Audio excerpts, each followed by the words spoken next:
Hello everyone and welcome back to Jak 2 Renegade on the Sony PlayStation 3. I am One Wild Sheep yet again, and today, ladies and gentlemen, we're going to be taking on two of some of my least favourite levels in the game. First things first, we need to go to the power station. Now this point of the game does have all my least favourite stages, I'm going to be perfectly honest. Jak! We've still got trouble at the strip mine. I think the Baron set me up. Actually, I think everybody's trying to kill me. What are you talking about? Those eco wells the Baron had us drill? It seems he never intended to pipe them into the city grid. It doesn't make any sense. You know, open eco wells will attract more metalheads.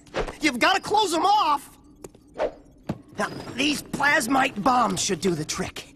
Drop one into each well, and the blast will do the rest. Hey, be careful with that. Plasmite, huh? Cool. How does it work?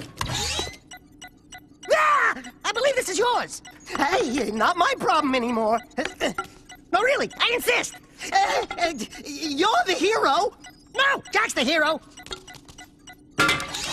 Oops. Sorry. My bad. Great! Now you've armed the whole lot! Don't move! On second thought, move! Far away! Go through the portal and drop one bomb into each eco well before they all go off! You only have 2 minutes! I love that cutscene so much. See, I love this game's humour, I love the way the series works. But yes, ladies and gentlemen, this here is one of the hardest missions in the game. Not the hardest mission, that's coming up in one of the later parts, but it is one of the toughest. Now all you need to do by here is basically go to each of these eco wells within the time limit. Then on the very edge of each of the ramps, you need to time the X button press. If you push the X button, you'll jump up and you'll automatically throw the bomb into the well. Now you have a very strict time limit to get through this mission, so I really advise taking the pathway that I am taking here, because this is the quickest path that I've managed to figure out to get through this. And doing this mission on the PlayStation Vita version of this game, oh my Jesus balls.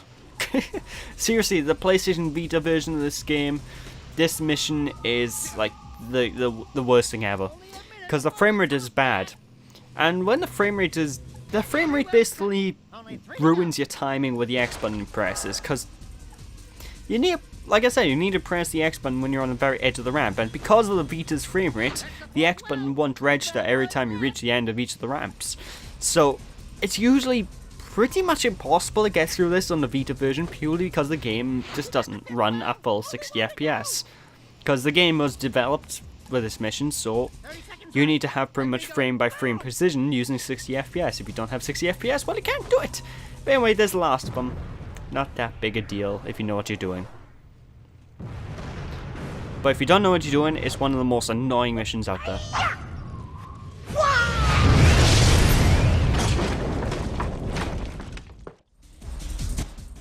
Thank goodness you blew up those wells. I sure don't want any more metalheads coming around here.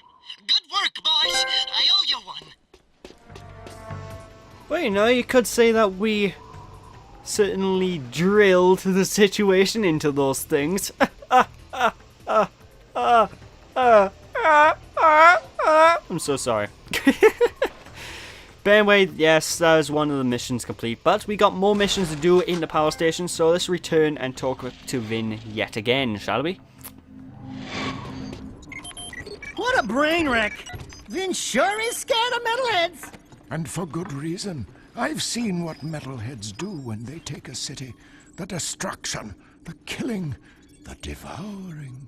The Baron's scheming will only result in this city's falling prey like all the others before it. We must replace Praxis before it's too late. I am happy to say that you and your sidekick are causing quite a stir in our fight against the Baron. You hear that, Jak? You're the sidekick. Hey, Wise and Whisket, you, got something itching under your robes? They have ointment for that, you know. It's just my aching bones. We have word the Baron is sending one of his large tanker ships out to the drill platform to pick up a load of ill-gotten eco. Go out to the drill platform through the warp gate and knock out that ship. The Shadow will send a team from the underground to pick up the eco later. Keep up the good work. We're counting on you. Seal off the area. I hope you guys like turret levels and turret sequences, because that's all the rest of this part is, ladies and gentlemen. I am dead serious. The next 7 or so minutes, I think it's around 7 minutes, I'm very bad at math, but the next 7 or so minutes we're sitting in this giant chair and we're shooting mooks. Basically, loads of mooks are going to come in from everywhere and you need to take them down before they take you down, and it's usually all she wrote. Now, one thing I should give you advice with is, when you're inside these turrets, you're going to see a multicolored little cursor, or at least a cursor switches between 2 colors on your target reticle. Now this will point you to the nearest enemy. If the cursor goes red, essentially what you want to do is prioritize that enemy and take him out as quick as you can, because otherwise you may have some trouble. Now from time to time as well, the turrets that you're riding will just stop for no reason. It's kind of annoying. So when the turret stops, just basically hope to God you're quick enough on the draw to take out these goons before they take you out. Because there is limited health, as you can tell by the fact the target reticle that you're using to aim actually has a health bar on it. So you're not invulnerable during the sequence. You have a massive risk of dying. This is actually one of the hardest sequences in the game if you don't know. Well, not so much if you don't know what you're doing, because it's obvious what you gotta do. Shoot the things before they shoot you! So, but it's one of the hardest if you have very poor aim. You know, the kind of aim that I am currently demonstrating to you people now, because I'm shooting everything but the goons. There we go. Yeah, okay.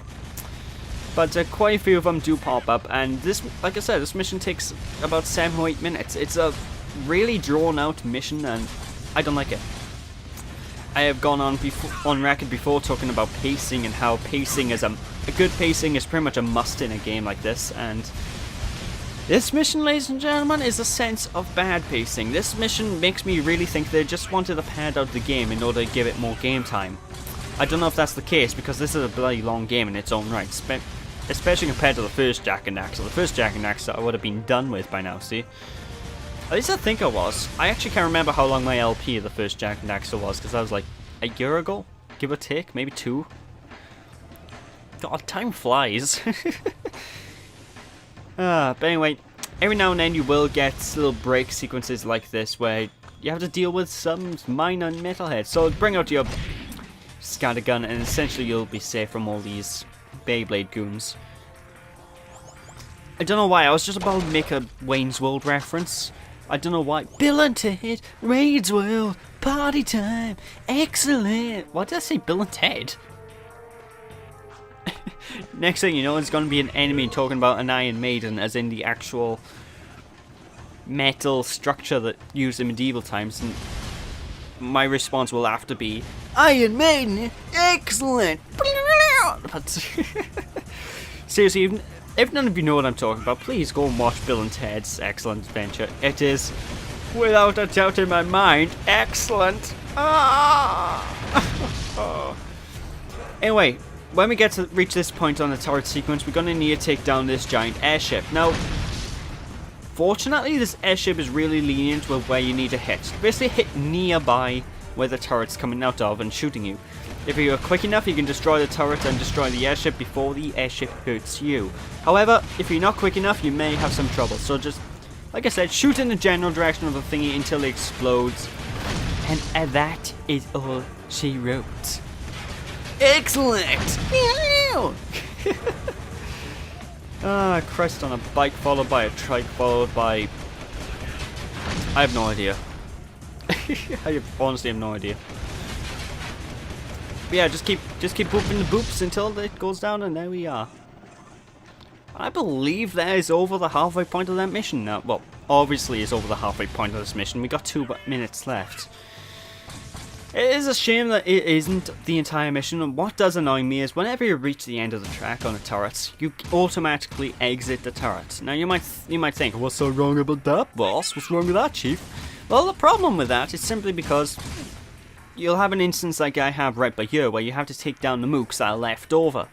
And doing so with the blaster is a lot harder than taking them out when you have the turret itself, so it can be very tedious and annoying to do if you get out of the turret too early.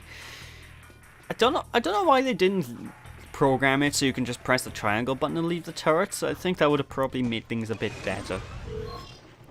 Maybe in the eventual remaster that's coming up, because let's face it, there's a very high chance it's going to be a remaster of this game coming out, considering the remasters have been coming out recently. I mean, seriously, the industry's getting ridiculous with remasters. You've got Batman remasters, you've got God of War 3 remastered.